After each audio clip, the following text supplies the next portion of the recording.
historiquement, on a toujours eu la matière en premier poste de charge. Ensuite vient la main-d'œuvre. Et maintenant, l'énergie, que ce soit, quand je dis énergie, je parle de l'eau, du gaz, de l'électricité. Les trois cumulés, ça devient, et pour certains, ça peut même passer au-dessus, ça devient soit le troisième poste de charge, soit le deuxième.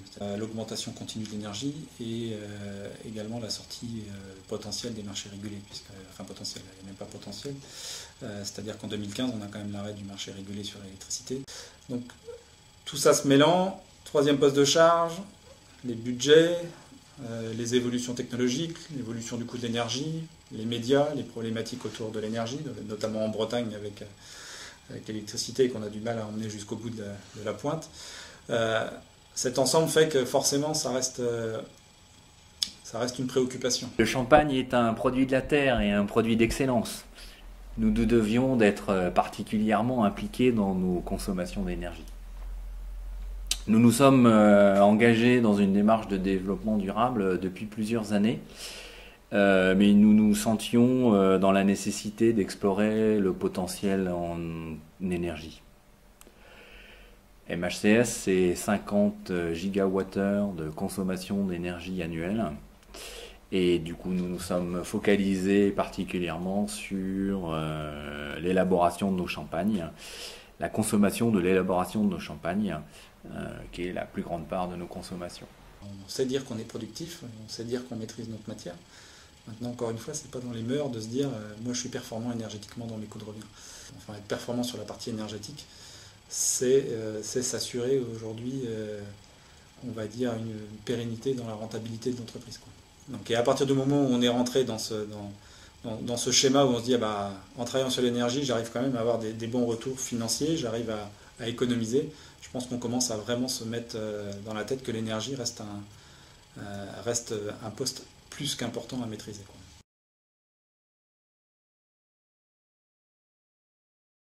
C'est le kilowatt qui nous coûte le moins cher, ça reste celui qu'on ne consomme pas.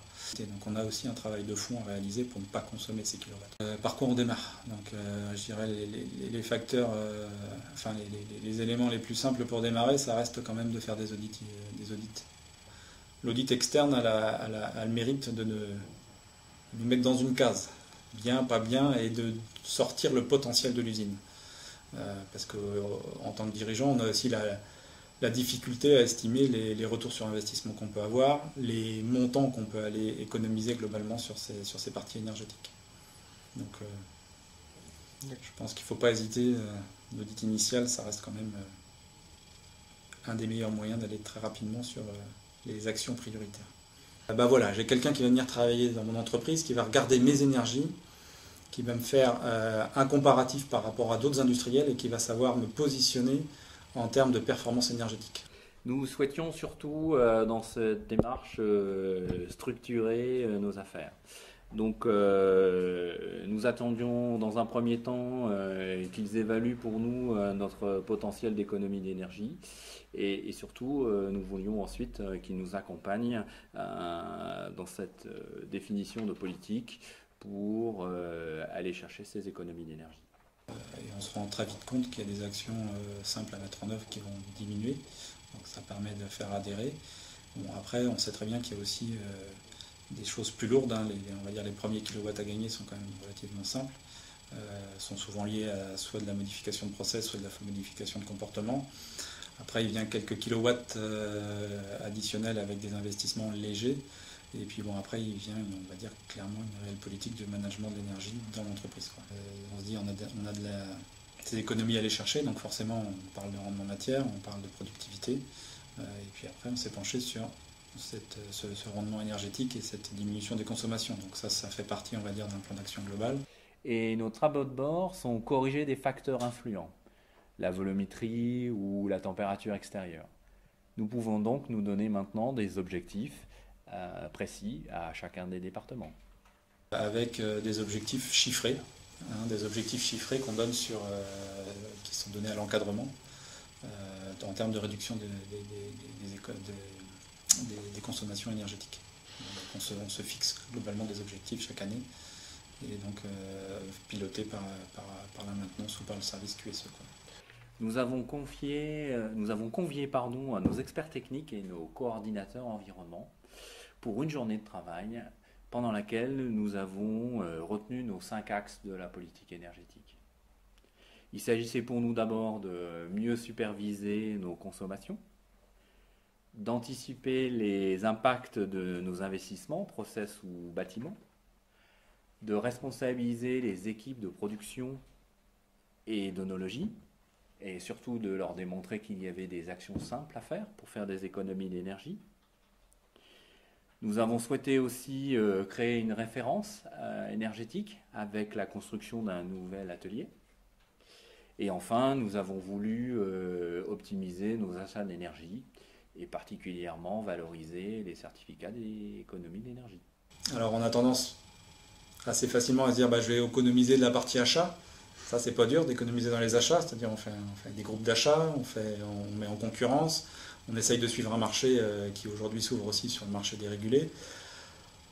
Donc voilà, ça c'est la piste achat. Mais c'est bien d'acheter moins cher, mais il faut quand même résister, il faut quand même essayer de ne pas la consommer. Donc dans les freins, ça en fait partie. Il ne faut pas que le levier achat soit un petit peu le levier où on se dit voilà, c'est réglé, j'ai réglé mon énergie, je l'ai acheté moins cher. Non, ça ne suffit pas. Nous avons identifié un potentiel d'énergie de plus de 20% sur 5 ans, avec un premier jalon à 7% que nous avons atteint la première année.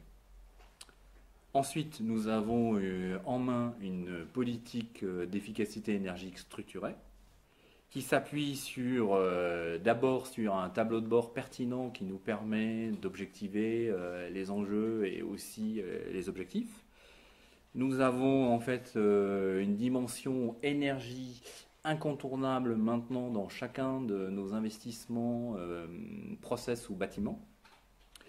Et surtout, nous avons en fait une démarche d'amélioration continue construite sur des chantiers de progrès impliquant nos salariés. Donc ça tourne autour de réunions direction dans lesquelles on va faire un point énergétique, donc au moins une fois tous les 15 jours ou une fois tous les mois. Et puis ça passe aussi en termes d'organisation par le pilotage des investissements qui sont associés aux économies d'énergie. Et puis bien évidemment sur des phases de management sur le site, d'implication des opérateurs autour de l'énergie. Donc elle est à plusieurs niveaux, elle est au niveau des investissements, elle est au niveau du pilotage du site en tant que tel avec notre comité de direction, et puis elle est au niveau du management des équipes sur le terrain. En termes d'action technique, nous avons optimisé nos installations de froid en installant les HP flottantes et de la récup de chaleur. Nous avons rendu plus systématique les arrêts de production en rendant la main aux opérateurs de production ou d'onologie. Nous avons aussi accéléré notre programme de relamping avec de la basse, voire de la très basse consommation. Et surtout, nous avons rendu systématique l'emploi du free cooling. Alors dans la mise en œuvre, la problématique reste la même qu'un petit peu le débat qu'on a sur où économiser dans nos postes de charge. C'est qu'historiquement, on a toujours l'habitude de piloter la matière et la main-d'œuvre. Donc là, il faut que ça rentre dans l'inconscient collectif ou dans le conscient collectif, on va dire, que cette part énergie soit réellement pilotée. C'est-à-dire, je démarre une machine, je sors d'une salle, je pense à l'énergie. C'est ça. On les a habitués à penser à l'hygiène, on les a habitués à penser à la main-d'œuvre et la productivité, mais pas forcément à l'énergie. Je ne pense pas qu'il y ait de frein humain en tant que tel. Ça reste réellement de penser à. Je pense que le frein, il est vraiment dans la culture.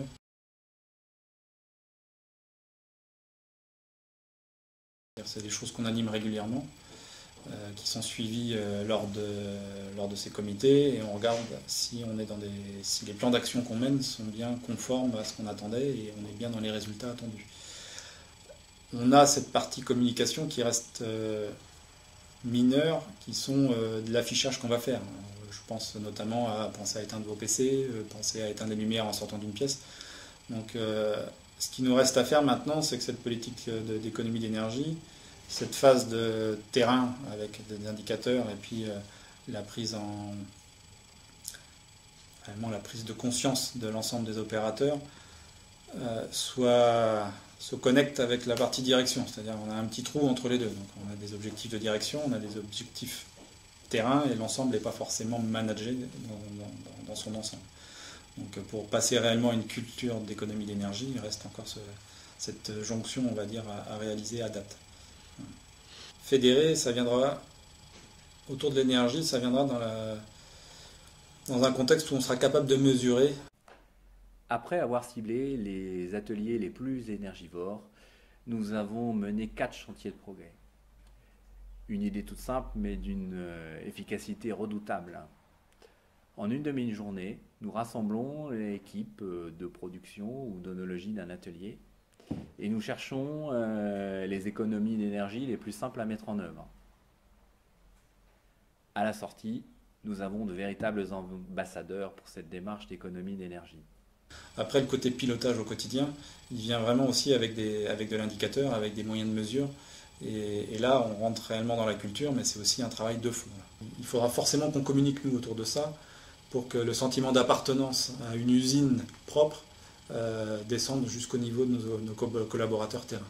Je pense que globalement, oui, il y aura quand même forcément une certaine fierté, tout comme ils ont une certaine fierté de travailler sur une usine avec une marque historique, sur des produits haut de gamme.